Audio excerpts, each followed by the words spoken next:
See if it is him.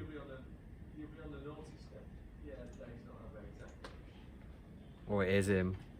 So, hello, welcome to the Everything is Black and White podcast. It's the day Aaron gets me a Nando's because I said Jacob Murphy would start, and there he is walking in begrudgingly. He's got me a Nando's. So this is going to be the big Nando's reveal. We'll let you know what we got from the menu, and then we are also going to do a little video. I think we're going to do our player ratings from Sunday's victory over Wolves and see if we disagree or agree on the man of the match and who played well and who didn't. So even though it was quite a good rounded display, so probably all high scores. But yeah, stay tuned. It's coming up on the Everything is Black and White podcast. So we're back here in the studio, and you can see Aaron is very unhappy that my bet came through. He actually tried to say that he actually meant to bet Tesco meal deal. Yeah, Tesco meal deal or Greg's, I think, was what we should have agreed, but no, you've gone for the most expensive lunch you could have thought of. But look, I'm a man of my word, so I was always going to honour it. Right, let's see what we've got then. I think this is yours. Some lovely spicy rice. Spicy rice. I've gone for a staple. It's my hot burger. Got a bit of spice, don't you? What kind of burger is it? Is it a butterfly or is it just no, just a grilled burger? Just a grilled burger. Some hairy chips as well. And then we've got yours. No more chips there. Just no more chips. Oh, no, I'm not a big fan of spicy chips. And then your medium sunset burger. There we go. And as requested, I don't know how the viewers are going to feel about this, but ketchup on a Nando's, is that it's for the chips. You know, the chips I think is sometimes as good as the chicken. I've said that there. I think sometimes the chips are as good as the chicken. Let us know what you think about our menu choices. We're going to tuck into this now, and then we'll do our player ratings from the victory over Wolves. So yeah, I think he's disgruntled, but he's happy because he's got himself a Nando's as well. What a chap. We'll be back after we've had our Nando's. So we're back, and that was a delicious Nando's. Thank you very much, Aaron, for going through with the bet. And thank you to Jacob Murphy. Thank you to Eddie Howe for playing Jacob Murphy. It's not me you should be thanking, really. It's Howe and Murphy, really. Imagine if you'd scored, it would have been cake as well. Yeah, I think it would have been a cheaper cake. I think it would have been a Colin Caterpillar or something. Well, I was discussing this with someone at the match on Sunday, obviously, after I knew Jacob Murphy had started, and I said, and if he scores, our nose is a cake. When we were discussing, is it a cheesecake from Nando's? Because that would have been a very expensive meal. No, I don't think I would have went for it. You know what it is? I've never had a Nando's cheesecake. Cheesecakes are unbelievable. I think I would have went Tesco special, but yeah, next time. That's expensive. I have to say as well, look at the mess on this. Peri spice all over this lovely flag. On the Wembley flag. I feel like he's man cleaning up after him. Anyway, right, Nando's done. That's the last you'll hear of it, I promise. Unless he makes a stupid bet and I have to pay up for it. But we'll do that later in the season. We didn't want to eat the Nando's and film it live or whatever because no one wants to see that. So what we thought we'd do is we'd finish this video off by going through some player ratings from Sunday. So it's the first time I've ever done a video like this. I'm going to be intrigued to see if we agree or disagree. We'll just run from the top to the bottom, quick 5 minutes across the board, and let's see if we agree. So, starting with Nick Pope. I did have a list written down outside, but I forgot to bring it in. Mm-hmm. Height of professionalism, yeah. I had 6 written down. Is that too harsh? Yeah, I think I can see why, because of obviously the mistake he got away with on. He probably was a little bit at fault for the goal with his position on no Trippier slip, but I think he made some really big saves. I think I would go 7. It was crucial. Big stops. He did make a couple of great stops, didn't he? Mention that in the pod, and it was really good to see him bounce back from that earlier mistake, because even though he escaped the penalty, that could have really rocked. That would have rocked most keepers. He still didn't look too confident on the ball in other instances of the game, but yeah, 2 good saves. So, but I am sticking with 6. I think what's going to be interesting here, I think I'm going to be quite a harsh rater. Yeah, I think, but that's fine. We'll have a bit of it, because I think I'll be more lenient. They won, I think, spirits are high. Yeah, I think, but that's good. We want a bit of debate, don't we? We do, right. So, I've gone for 6, you've gone for 7. Yeah. Okay, let us know in the comments your ratings as well. Kieran Trippier, I'm going to go 6 again. I know you think he played better, and it was probably one of his better performances. I don't disagree with that, but I don't think he did anything exceptional. Gets the assist, but he does slip and he does help them score the equaliser. I don't think he's at that level where we saw him right at the start of the season. I'd go 7 again. I think made the mistake. Yes, not really his fault, was it? His delivery was much better, I thought. I know you've said about the corners, but Bruno nearly scored from one. He got the assist for Isaac. He was much better than he has been. I think 7's fair. 7, okay. Then into the centre backs.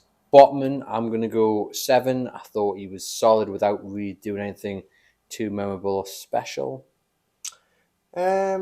Yeah, I think I'd agree with you on that one. I don't think there's anything sort of notable that stands out. Yeah, It's only taken 3 players to get an agreement. Yeah, it's going well. This Share. Now I'm going to go 9. Ooh. I thought he was excellent. He was really, really good. One of his best games of the season, but he's had many of those. I'd say 8 because obviously I didn't keep a clean sheet. Can you give him a 9? Really, really good. I thought he was the best of the defenders. I would go 8. I just thought he never looked like he was going to be beaten by Jimenez or any of the Wolves players, really. And we've mentioned that clever moment that I really liked where he just allowed Jimenez to make a fool of himself. He just looked assured on the ball. He looked back to his best. I think over the last few weeks, a lot of them have been average at best. And we've been willing them on to get back to that level that we saw before the World Cup. And I know it's only one game and we could be sitting here next week talking about Forest and how they were awful again. Fingers crossed that's not the case. But based on that performance alone, I'm going 9. I thought it was the share of old under Eddie Howe. Yeah, it was. And, for him to come in from that concussion, obviously missed the City game, slotted straight back in as we knew he would. So yeah, I'll go 8. And a big game for him as well to come back in for Lascelles, given how Lascelles performed against City. Dan Burn then. We had a big discussion, didn't we, on the pod about how Dan Burn kind of proved his critics wrong. Yeah. He's got to do that again against Forest. But yeah, I'm going to go 8. I'm going to go 7. Really, really solid performance. Everybody calling for Matt Targett to come back in during the week. Even us two probably were. Oh, definitely. I want, yeah. 100%. But yeah, as we said in the pod, kept Traore very, very quiet, kept Neto quiet in the second half. Really needed a big performance and he pulled it out the bag. I'd keep him in for Forest and hopefully. I really like Dan. When Dan Burn's good at left back, he's really, really good. He's got a few weaknesses. He does get exposed at times. But I like him at left back in this team. But I'll go 7. Yeah, I know. I was dead happy to see him have a good game because we sit here and we say it's time for Matt Targett. I'm sure you guys watching are exactly the same. A lot of you would have wanted Matt Targett back in. He is a proper left back. But it's so good to see Dan Burn, have a good game and kind of push that desire, that want away because we want him to do well. He's living the dream of every Newcastle United fan, isn't he? He's playing for his team and to see him do well on a consistent basis is all we want. His effort, his commitment is top notch. So I was over the moon to see him have a good game because he won't be naive to the chatter around the starting 11, will he? He will know a lot of people have wanted Matt Targett back into the side. 100%. All his friends, all his family, probably Newcastle fans. And I'm not saying they're saying, Dan, it's time for you to drop out, it's time for Targett, but he's going to be aware, isn't he, of what Newcastle fans are saying. His postman knocking on the door saying, Dan, window cleaner. Give Matt Targett a go, will you? But yeah, no, really good performance. Hope he stays in the team. So yeah, 7 for me. Into the midfield then, Bruno Guimaraes. I'm going to go 7. Now, some people will be screaming at the screen here. I'm going to go 7 because I thought he did okay, but he didn't. He controlled the game. This is going to sound really stupid. He controlled the game, but he didn't do anything special or memorable. He just did what Bruno did without grabbing a goal. He played well, but he plays well nearly every week. So I think you've got to bring the ratings down slightly for him because you just end up giving him an 8 or 9 every weekend. Yeah, I'm going to go even lower than you. I'm going to go 6 because, as you said, nothing really too special. He just sort of he had a good game, but he has a good game every week, doesn't he? Really, I think 6 is fair. A 6, okay. Well, into the other positions in midfield, Sean Longstaff. Now, if you've gone 6 for Bruno Guimaraes, Sean Longstaff, I think you're going to have to go 5 for Sean Longstaff, are you? No, I think I'm going to go 6, maybe 5.5. We'll dip into the 5.5 to the points. I think Longstaff did what he always does. He offers that team so much energy in the middle. Very, very good off the ball. him and Murphy trying to link up really, really well in the first half. There was a couple of moments down that right channel where you thought they were going to get in behind. Yeah, we'll go 6. We'll put on the same level as Bruno. I've gone 6, but that's because I put Bruno at 7. Yeah. I just think, do you know, when everyone's fit, I think Longstaff drops out, unfortunately, and it's the same boat as it is with Dan Burn. I'd love him just to have a good run of games and say, do you know what, Joe Linton's not getting back in the side, but I just can't see it happening. I think he wants too long on the ball. He did put in some good challenges. He made some good passes, but yeah, I'm going to go 6. And then on to Joe Willock. Let's say at the same time. 1, 2, 3, 10. 9. Oh, oh, I've gone 10. I've gone 10. 10, On our really? first player ratings video, can we go with 10? I've gone 10. For me, nah. I thought he was absolutely brilliant. Didn't score, didn't get an assist. He was look, he was fantastic. He got a 9 because he was very, very good. I wouldn't give him a 10, but that's just. He was we thought that I was going to be the nice one. Yeah, You've gone well over the top. 10. No, I thought man of the match for me. 10 there, up and down the pitch, covering every blade of grass, driving forward, pushing the team forward.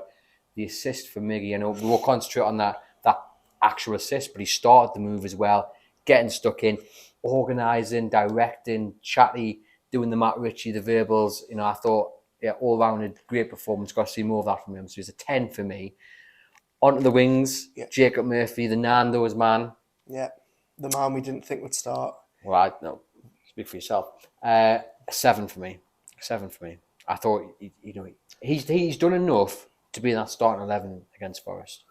Yeah, he had. I don't think I'd change anyone from the team that won on Sunday. I think 7's fair. Again, as we've seen from the last couple of weeks, very direct, lots of crosses in the box. He's proven a nightmare for defenders. I mean, obviously when he came off the bench, he was really having a good impact.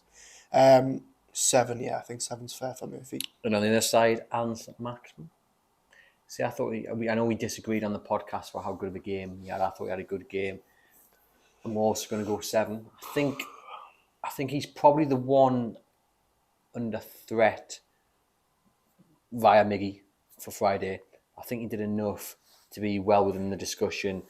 I just thought he looked back to his best without obviously getting a goal or an assist, but he was really terrorising that Wolves defence, especially in the first half. You know, he gave another one who drove the side forward. So a 7 for me, just lacking that kind of end product.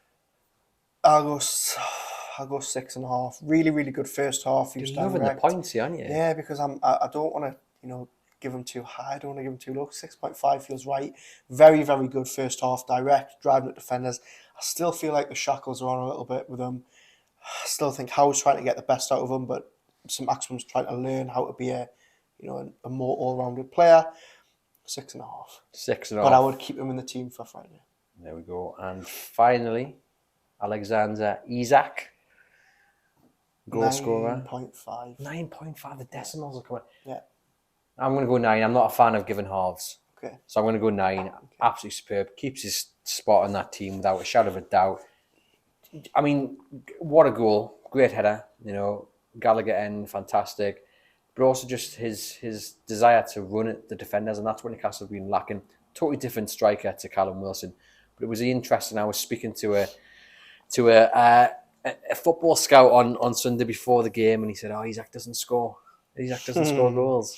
Is he a £60 million man? Well, there has been questions about where his best position is, how he's been using him deeper, where he's looked quite comfortable.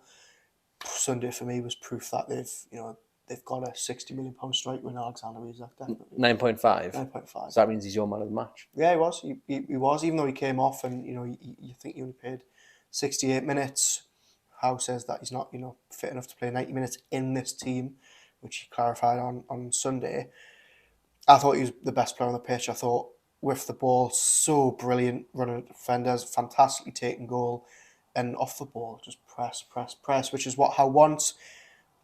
Callum Wilson is facing a proper fight to get back in this team. But what a great fight to have on your hands. It's exactly what Eddie Howe wants, exactly what Newcastle United need to have 2 top strikers.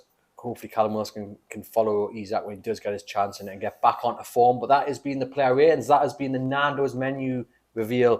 That has been Aaron begrudgingly paying up his bet. Once again, thank you to Eddie Howe and Jacob Murphy. Thank you to Aaron for paying up, because you could have said no, but that wouldn't have made for a good YouTube video. So hit that subscribe button. Plenty more fantastic content just like this coming your way. We do appreciate your support on this journey. And head over to chroniclelive.co.uk for the latest Newcastle United news.